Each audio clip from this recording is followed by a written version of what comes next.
Dear students, hope you are fine. My today's topic is English grammar and the lesson is verb. It's a vast syllabus. That's why I am taking so many classes. অনেকগুলো class এখানে নিতে হচ্ছে.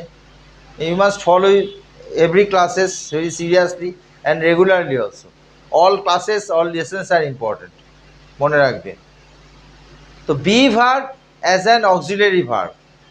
আমরা আগে আলোচনা করছি be verb as a principal verb, এখন আলোচনা করছি be verb as an auxiliary verb, অর্থাৎ সাহায্যকারী ক্রিয়া হিসেবে বি ভার্বের ব্যবহার কি।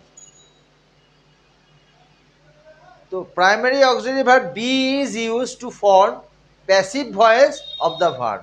কি বললাম? বি ভার্ব তো প্রাইমারি অক্সিলারি ভার্ব, তো primary auxiliary verb be is used to form